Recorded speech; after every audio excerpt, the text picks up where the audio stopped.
성공을 아십니까? 라는 제목으로 이제 말씀의 은혜를 나누고자 합니다. 믿음을 가지고 우리가 인생을 살면서 우리를 힘들게 하는 것 가운데 하나가 있죠. 아마 성공이 실패처럼 보일 때가 아닐까요?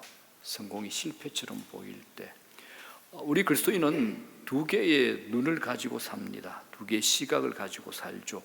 현실의 눈과 믿음의 눈, 이 두 가지를 가지고 사는 겁니다. 항상 여러분들 마음속에 나는 눈이 두 개가 있다, 현실의 눈과 믿음의 눈 두 개가 있다라는 것을 여러분들 마음속에 항상 믿음으로 갖고 계셔야 됩니다.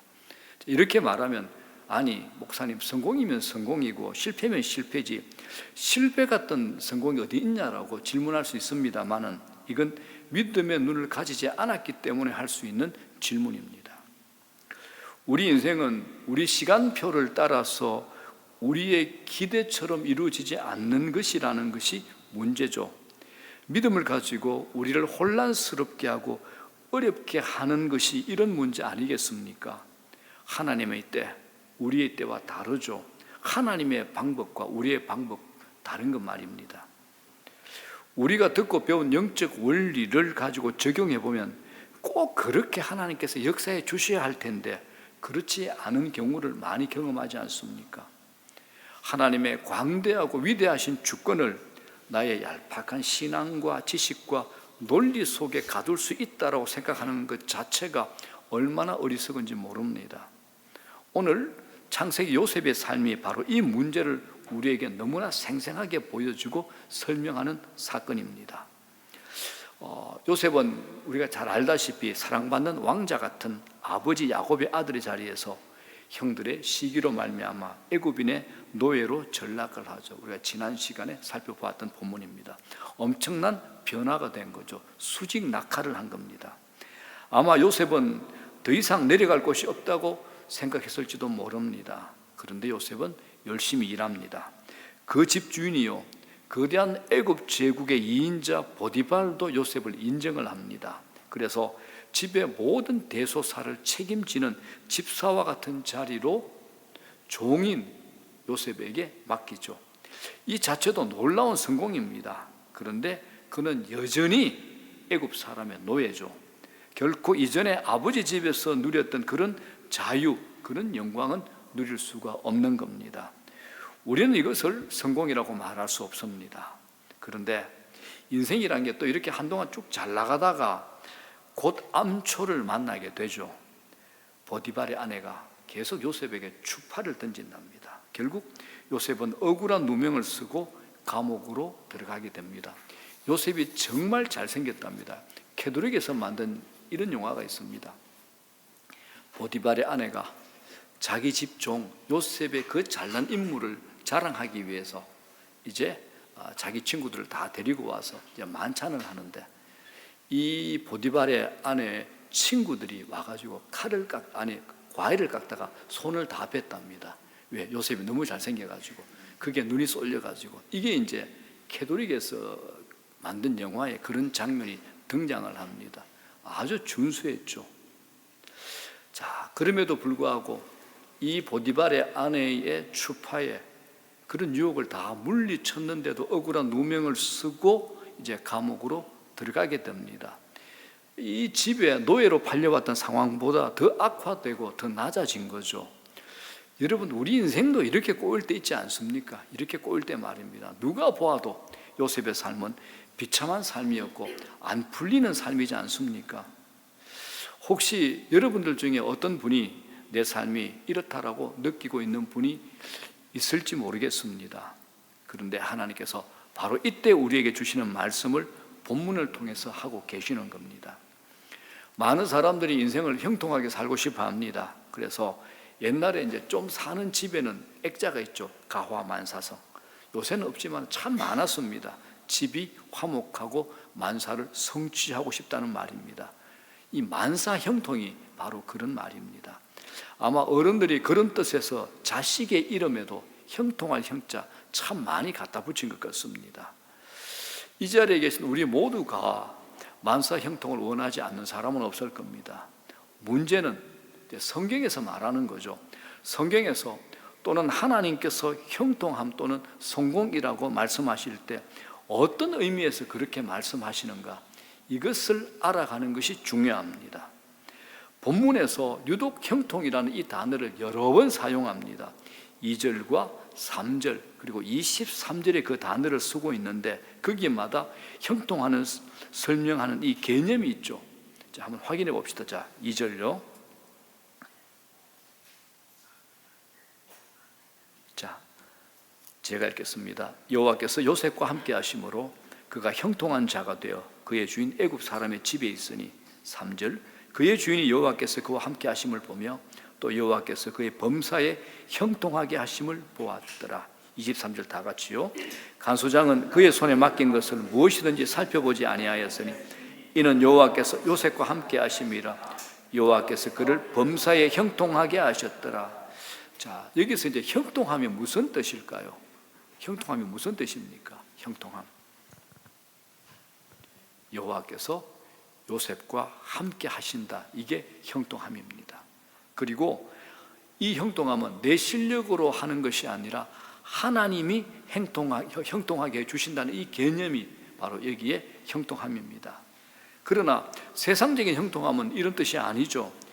요셉이 형통했다고 한다면 요셉이 종의 자리에서 풀려나고 애굽에서 자수성가해서 성공했다고 할 때 세상은 형통했다라고 말을 할 겁니다. 그런데 성경을 보게 되면 요셉이 종이 되어서 또 누명을 쓰고 감옥에 들어가는 모든 상황에서 형통했다라고 지금 말하고 있습니다. 우리와 전혀 다른 해석, 전혀 다른 관점이죠. 세상적인 관점과는 전혀 맞지 않습니다. 세상적 관점으로 보자면 나중에 요셉이 애굽의 총리가 되었을 때 요셉이 형통했다고 말해야 됩니다. 그런데 요셉이 한참 낮아지고 억울함을 당하는 장면에서 성경은 그가 형통했다라고 말하는 것, 놀라운 관점이 아닐 수가 없는 겁니다. 성경에서 형통했다라고 하는 말의 의미는 하나님께서 형통함이라는 개념을 사용하시는 의미는 하나님께서 함께 하시는 삶이다. 하나님이 함께 하시는 삶이다. 이 의미라는 것을 우리가 알게 됩니다. 성경이 말하는 것으로 기준을 삼으면 하나님이 함께 하시지 않는 삶을 사는 부자와 하나님이 함께 하시지 않는 유명한 자와 힘 있는 나는 다 형통하지 못하다라는 것이 되는 겁니다. 형통함의 기준이 뭐죠? 하나님이 함께 하시느냐 그렇지 않느냐라는 것이 성경이 말하는 형통함의 기준이 되는 겁니다. 자, 그럼 물어볼게요. 여러분들은 다 형통하십니까? 결정적인 순간에는 다들 소리가 작아집니다. 여러분들은 형통하십니까? 예, 감사합니다. 여기서 또 하나 주목할 것, 여호와께서 요셉과 함께 하심으로라는 표현을 성경이 사용할 때 단순히 하나님이 어디에나 계시다는 의미에서 사용하는 것이 아니라는 것입니다. 하나님은 요셉이 아버지 야곱에 거할 때에도 함께 하셨습니다. 그러나 여기서 이렇게 표현하는 것은 보다 인격적이고 친밀하게 하심을 드러내고자 하심입니다. 사랑하는 여러분, 하나님은 모든 거듭난 신자들, 하나님의 백성들과 함께 하시고 결코 우리를 떠나지 아니하십니다. 결코 우리를 떠나지 아니하십니다. 그러나 우리가 참으로 하나님의 뜻을 따라 살고자 하고 불이익과 손해를 감수하면서도 그분을 마음 중심으로 주인으로 삼고 사랑하고 살아간다면 하나님께서 특별한 방식으로 함께 하신다라고 말할 수 있습니다. 우리는 요셉이 아버지 집에 있을 때 미숙함을 드러내는 사람이었다는 것을 잘 알고 있습니다. 그럼에도 우리가 놓치지 말아야 되는 것은 그가 옳고 그런 것에 대한 분별을 가졌던 사람이었다는 겁니다. 그게 어디서 나왔는가 하면 바로 거듭남이라는 그 속에서 나오는 현상이 됩니다. 이건 단순히 옳고 그름을 구분하는 도덕적 기준이 아니라 죄에 대한 의식을 가지고 있는 사람들은 누구나 이런 판단과 분별을 할 수 있게 되는 겁니다. 자, 신명기 29장 9절을 봅시다. 그런즉 너희는 이 언약의 말씀을 지켜 행하라. 그리하면 너희가 하는 모든 일이 형통하리라. 그렇죠. 이 언약의 말씀을 지켜 행하라. 그러면 너희가 하는 모든 일이 형통하리라. 자, 이 구절은 어떤 의미에서 형통함을 말하고 있습니까? 하고 있는 그 일을 형통하게 해주신다는 말씀입니다. 자, 우리가 잘 아는 여호수아 1장 7절도 봅시다. 오직 강하고 극히 담대하여 나의 종 모세가 네게 명령한 그 율법을 다 지켜 행하고 우로나 좌로나 치우치지 말라. 그리하면 어디로 가든지 형통하리니. 여기서도 마찬가지입니다. 하나님께서는 여호수아가 어디로 가든지 형통해 주시겠다고 약속하시는데, 이 말의 뜻은 어떤 형편과 어떤 상황 속에서라도 내가 너와 함께 있겠다라는 말씀입니다. 즉 어떤 상황에서 벗어나는 것이 형통함의 의미가 아니라, 형통함의 의미는 어떤 상황에 있든지 하나님께서 내가 너와 함께 있겠다라는 이 의미가 되는 겁니다. 아마 우리는 이것을 교회사 속에서 순교를 당했고 혹은 신앙으로 말미암아 많은 고난을 당하고 혹 고문을 당한 모든 믿음의 사람들에서 볼 수가 있을 겁니다. 그들은 형통했다라고 말할 수 있습니다. 왜냐하면 그 절망의 순간에 예수 믿는 것 때문에 죽음을 당하는 정말 힘든 그 어려운 상황 순간에도 하나님께서 특별한 방식으로 함께 하셨기 때문에 절망을 소망으로 바꿀 수 있기 때문입니다. 즉 어디로 가든지 형통했던 겁니다. 리차드 범프란트 목사님, 많이 들어본 이름입니다.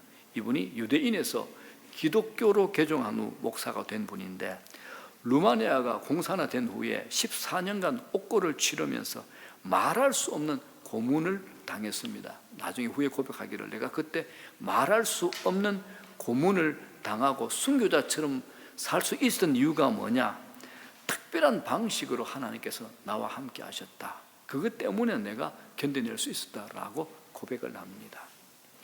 요셉이 당하고 있던 이 모든 어려움 가운데서 여호와께서 요셉과 함께 하셨다. 이 표현은 이런 특별한 의미에서 사용하고 있는 겁니다.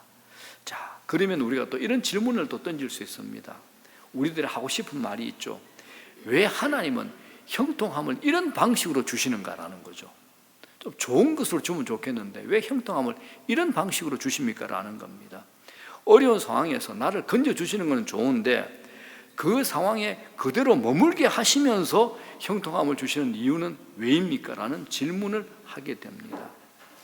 자, 사랑하는 여러분, 성경 전체가 우리에게 가르치고 교훈하고자 하는 내용이 여기에 담겨 있습니다. 하나님께서 이렇게 하시는 데는 이유와 목적과 계획이 있습니다. 이렇게 함으로 바로 그 사람을 훈련시키는 거죠. 이게 바로 성장과 연단이라고 할 수 있습니다. 시편 기자가 이 깊은 하나님의 뜻을 알았습니다. 그래서 시편 105편 중간에 보면 요셉의 이야기를 다룬 시편이 몇 절 나오죠. 자, 17절, 18절, 19절입니다. 그가 한 사람을 앞서 보내셨으며 요셉이 종으로 팔렸도다. 그의 발은 착고를 차고 그의 몸은 쇠사슬에 매였으니 곧 여호와의 말씀이 응할 때까지라. 그의 말씀이 그를 단련하였도다. 언제까지 연단을 하십니까? 언제까지요? 19절이죠, 그죠? 여호와의 말씀이 응할 때까지입니다. 여호와의 말씀이 응할 때까지입니다. 공연히 우리를 고생하게 하시는 하나님이 아니십니다. 우리를 고생하게 하심은 하나님의 본심이 아닙니다. 하나님은 선하신 분입니다. 선하심을 가지고 우리를 연단을 통해서 성숙시키는 겁니다. 단단하게 만드는 거죠. 그래서 예레미야서 주께서 인생으로 고생하게 하시며 근심하게 하심은 본심이 아니시로다. 다 같이 시작. 주께서 인생으로 고생하게 하시며 근심하게 하심은 본심이 아니시로다. 아멘. 자, 이제 요셉을 생각해 봅시다. 요셉은 보디발의 집에서 애굽의 문화를 배웠습니다. 왕실 가까이에서 귀족 문화를 배웠겠죠. 요셉이 보디발의 집에 있었던 시간은 상당한 기간이었습니다. 자, 요셉이 몇 살에 팔려왔죠? 17에 팔려왔습니다. 17에 보디발의 집에 왔고 그가 감옥에서 보낸 시간이 성경에 보니까 대략 2년이야. 그리고 나중에 요셉이 바로왕 앞에 섰을 때, 그래서 애굽의 총리가 됐을 때 나이가 30입니다. 그러니까 대충 계산해 봐도 적어도 그는 보디발의 집에 11년은 있었던 겁니다. 자, 요셉이 보디발의 집에서 뭐 했을까요? 감옥에서 뭐 했을까요? 특별히 죄수를 가두는, 왕의 죄수를 가두는 감옥에 2년 동안에도 뭐 했을까요? 애굽의 왕실, 관료들, 그리고 귀족의 문화와 습관, 생활을 배울 수 있었던 겁니다. 요셉이 어찌 꿈만 가지고 애굽이라는 큰 제국의 총리가 되어서 그들을 잘 다스렸겠습니까?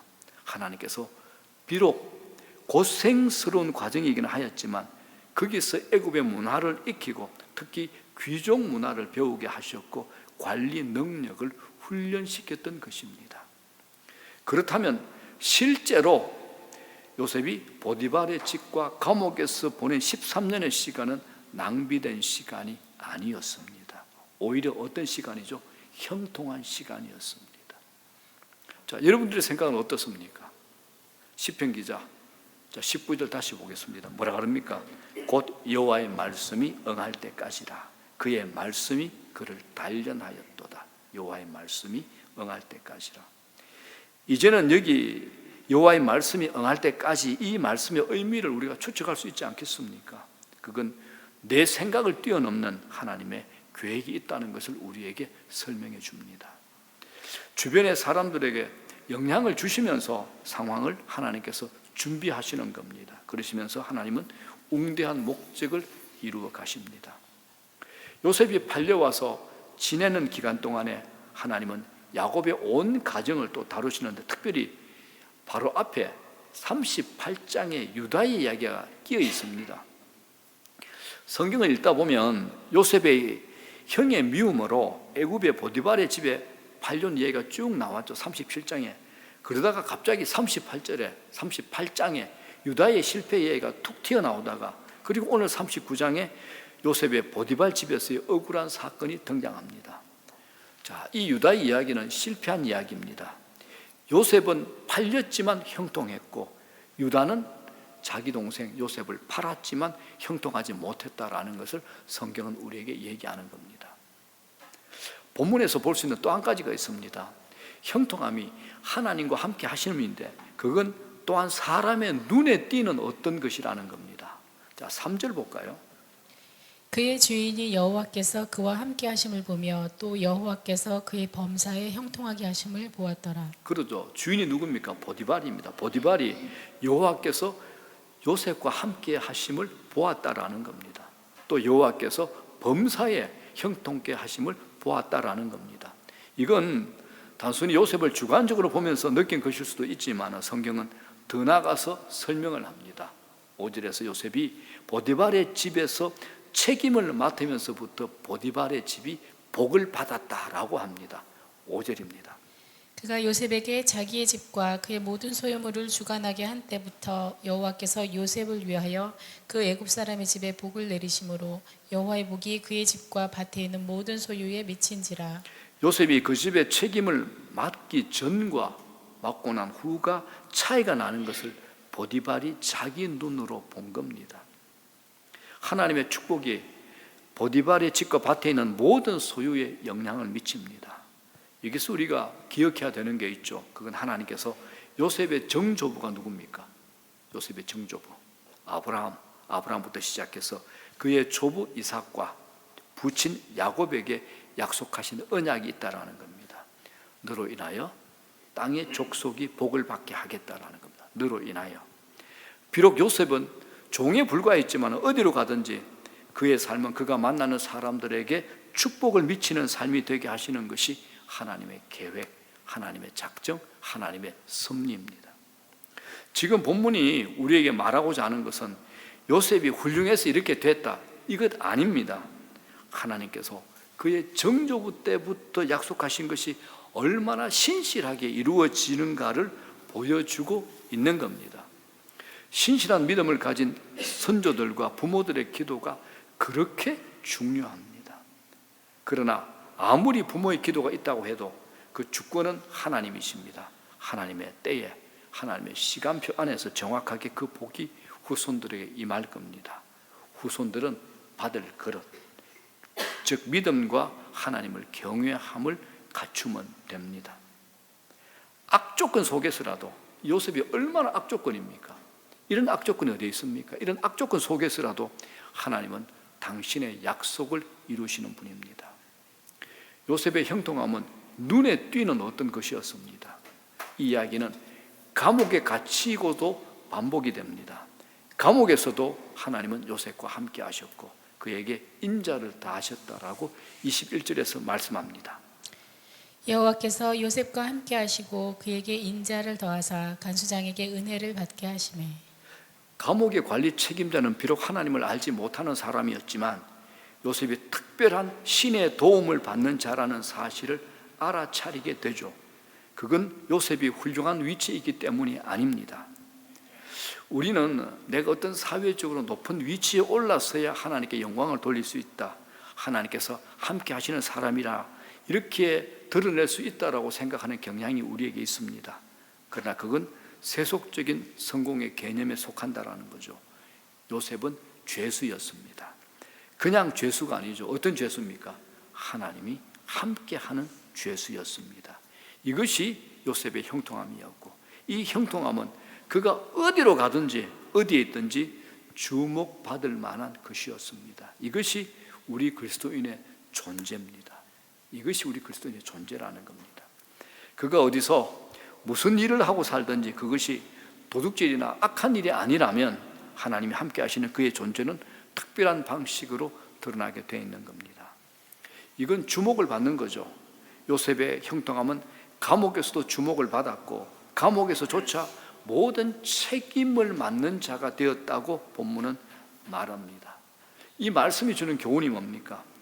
우리들이 어디에 있든지 우리들이 무엇을 하든 하나님께서 우리들을 형통하게 하시는 일에는 제한이 없음을 기억하십시오.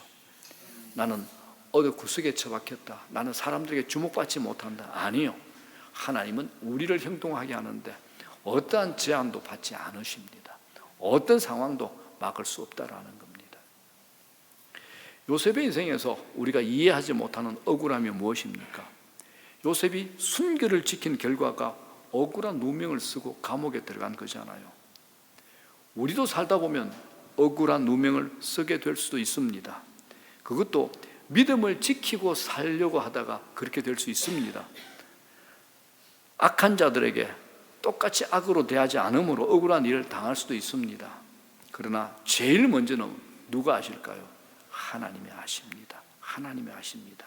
또 아는 사람은 다 안다는 것입니다. 이건 결코 실패가 아니라 실패처럼 보이는 성공이라는 사실을 우리가 기억하셔야 됩니다. 실패처럼 보이는 성공이 신자의 삶에는 인생 곳곳에 있다는 것을 우리가 기억하셔야 됩니다. 겉으로 볼 때 요셉의 인생 점점 내리막길이잖아요. 그런데 믿음으로 살면 더 그렇게 되는 것 같지만 이것이 영광스러운 상처이고 실패의 옷을 입은 영광스러운 승리가 되는 겁니다. 사랑하는 여러분, 우리도 정말 실패 같은 성공 속에서 기뻐할 수 있겠습니까? 실패 같은 성공 말입니다. 그 비밀을 아십니까? 오늘의 요셉은 여러분 누구하고 똑 닮았습니까? 오늘의 요셉이 누구하고 닮았습니까? 누구하고 닮았습니까? 예수 그리스도의 초상화를 보여주는 듯합니다. 그리스도의 낮아지심이죠. 그리스도께서 성부 하나님의 사랑받는 아들의 자리에서 종의 형체를 가져 인간으로 오신 그 모습이 오늘 요셉의 삶 속에 깊이 투영되어 있습니다. 요셉은 하나님이 함께 하시는 종으로 보디발의 온 집에 축복을 베푸는 통로가 됩니다. 예수 그리스도도 온 세상의 구주로서 온 세상이 그로 말미암아 복을 누리도록 오신 겁니다. 요셉은 죄가 없었지만 범죄자로 여김을 받았습니다. 주님께서도 죄가 없으셨지만 빌라도는 예수님을 정죄하여 십자가에 내어준 거죠.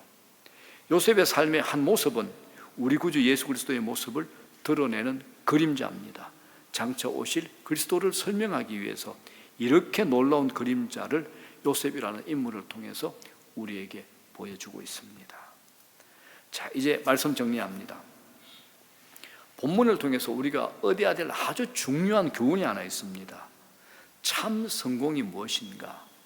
성경적인 관점을 가지시라는 겁니다. 성경적인 관점입니다. 세상적 성공의 잣대로만 내 삶을 평가하고 비관하고 혹은 자만한다면 그건 결코 성경적인 기준, 하나님의 기준이 아닙니다. 하나님으로부터 상을 얻지 못할 겁니다. 성경적 성공의 잣대로 내 삶을 평가해 보니 비록 세상으로는 실패한 것처럼 보일지라도 진정한 성공을 누리고 있다, 그렇게라도 살 수 있게 되기를 바랍니다. 이렇게 제가 말씀드리는 것은 이 땅에서 세상적으로 실패하면서 살아가라는 그 얘기가 절대 아닙니다. 제일 중요한 것, 영생하도록 썩지 아니할 것을 위하여 살아가는 겁니다. 영생하도록 썩지 아니할 것을 위하여 말입니다. 우리가 순간순간을 만족하고 살면서 우리의 소중한 인생을 그냥 사용하는 것이야말로 성공처럼 보이는 실패다라고 성경은 말하고 있습니다. 성도의 소명이 뭡니까? 하나님이 함께 하시는 인생을 살아가는 겁니다. 지난주일 말씀이 기억나십니까? 신자의 존재 양식이 하나님과 함께 있는 삶이어야 한다라는 겁니다. 우리가 부유하든지 또 가난하든지 세상적으로 성공하는 것 같든지 실패하는 것 같든지 하나님이 함께 하시는 삶을 살아간다면 우리들은 형통한 삶을 살고 있는 겁니다. 하나님께서 우리를 어떤 상황에 데려다 놓든지 여러분 형통한 삶을 구하십시오. 성도의 인생이 복되다라고 하는 것은 그의 인생을 향한 하나님의 약속이 있죠. 하나님이 함께 하시겠다. 우리를 향한 하나님의 복된 약속이 있지 않습니까? 내가 너희들과 함께 하시게. 바로 그 약속 때문입니다. 십자가에 달리신 예수 그리스도야말로 우리에게 실패처럼 보이는 성공의 가장 극적인 예를 보여주신 분이 바로 십자가에 달리신 예수 그리스도이십니다. 천지를 창조하신 창조주이신 그리스도께서 십자가에서 피조물인 인간의 손에 의해서 무력하게 무기력하게 죽임을 당하셨습니다. 이것보다 더 실패 같은 성공이 어디에 있겠습니까? 하지만 그리스도께서 죽지 않으셨다면 우리는 가장 비참한 자요, 우리의 믿음이야말로 가장 어리석은 것이 될 것입니다. 우리 평생에 십자가에 달리신 그리스도를 주목하고 살아간다면 이기지 못할 시험 없을 것이며 견디지 못할 실패는 없을 겁니다. 아니, 그게 바로 실패처럼 보이는 성공의 삶입니다. 영광스러운 승리인 것을 영원히 알게 될 겁니다. 그건 하나님께서 결코 피상적인 문제 해결로 실상을 덮으시는 분이 아니라는 사실도 됩니다. 여러분, 이게 진짜 지식입니다. 이 지식이 왜 중요한가? 우리는 종종 내 눈앞에 문제만 해결되면 모든 게 다 됐다 이런 식으로 생각하며 살아갈 때가 너무 많다는 겁니다. 그런데 이때가 바로 시작임을 가르쳐주는 것이 바로 이 지식이 됩니다. 피상적인 문제 해결로 인한 즐거움은 순간에 머물고 말죠. 하나님께서 눈앞의 문제를 통해서 내면의 문제로 우리를 데리고 가시기를 원하십니다. 감추어진 것, 드러내고 싶지 않은 것, 부끄러운 부분, 그리고 영영 묻어두고 싶은 것을 하나님께서는 파헤치고 싶어 하시는 겁니다. 이것이 해결돼야지 진정한 회복, 그리스도인으로서의 변화가 일어나는 것이기 때문입니다. 자, 우리 좀 넓게 봅시다. 이제 제가 이 말씀 참 많이 자주 드렸잖아요. 지금 우리들이 가지고 있는 눈앞의 문제를 해결하는 것이 우리의 기도의 제목이 되지 않기를 바랍니다. 지금 이 문제를 인하여 하나님이 내 삶의 깊은 곳에서 다루고 싶어 하시는 것이 무엇인지를 보게 해달라고 오늘 기도해 보십시오. 내 속에 있는 것, 내 삶의 깊은 곳에 다루고 싶어 하시는 것, 하나님께서 다루고 싶어 하시는 것, 그게 무엇인가 하나님 내게 말씀해 주시고 내게 보여주십시오. 이렇게 기도하는 이 밤 되기를 소망합니다. 그리고 이 과정이 좀 고통스럽더라도 이 과정을 통해서 나를 온전히 보게 하시고 나를 온전히 주님께 맡기는 은혜의 자리로 데려가 주도록 또 구하는 겁니다. 이것이 하나님께서 우리에게 문제를 주는 이유가 됩니다. 하나님께서 야곱의 가정을 지금 이렇게 고치고 있잖아요. 하나님께서 여러분과 저희 가정과 교회와 우리 자신들을 고치시고 회복시키는 은혜의 역사가 있기를 소원합니다. 많은 사람들이 실패를 낭비하잖아요. 실패를 낭비해요. 그러나 자신감이 깨어지는 실패 있잖아요. 하나님 앞에서 내 자신감이 깨어지는 실패, 이거는 하나님의 임재를 경험하는 통로입니다. 하나님 앞에서 내 자신감은 깨어져야 되는 겁니다. 우리 인생에 실패는 일어났었고 또 앞으로도 얼마든지 일어날 수 있습니다. 실패는 내 자존심이 깨지는 부끄러운 일이 아니라 하나님의 백성된 우리는 은혜로 어차피 절대 망하지 않습니다. 하나님께서 우리와 함께 하십니다. 그렇기 때문에 그 시간은 하나님이 일하시는 시간이고 하나님께서 찾아오시는 시간입니다.